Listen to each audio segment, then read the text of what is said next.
Hi guys! We are on chapter 3 of our new Mayhem book.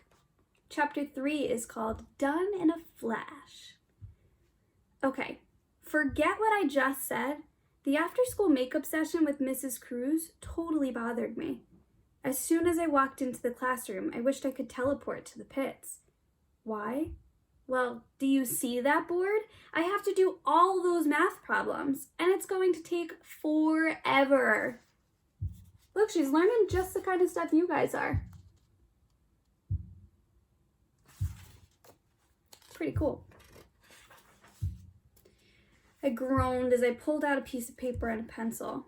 As I stared at the blank page, that's when I had the most incredible idea. Now that I can control time, why not put it to good use?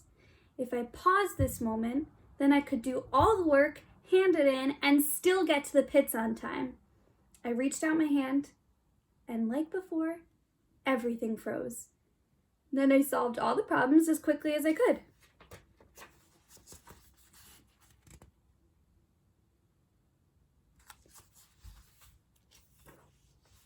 When I was done, I walked up to the front and tapped my principal on the shoulder to start the clock again.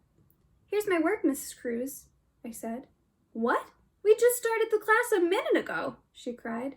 Then I saw her eyes get really big as she took my paper and scanned it. "Well, I guess you work fast," I said with a shrug. "I guess I work fast. Oops," I said with a shrug. Mrs. Cruz looked at my paper and then back at me several times. "Yes, I can't argue with that," she replied, "but I still have to review it before you can leave."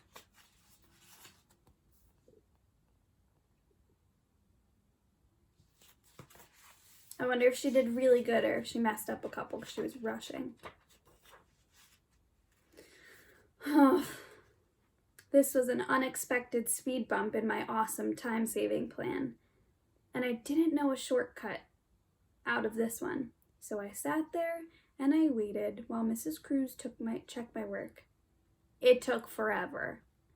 Well, okay, it only took 15 minutes, but still, that was 15 minutes I could have spent in class at the pits. When the principal was finally done, she stamped it 100% at the top of the page.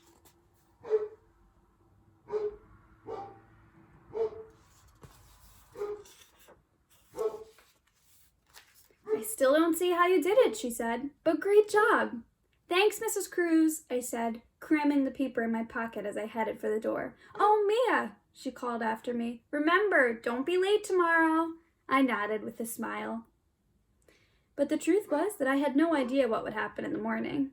For now, I was just worried about how I was going to sneak into my pits class as quietly as possible.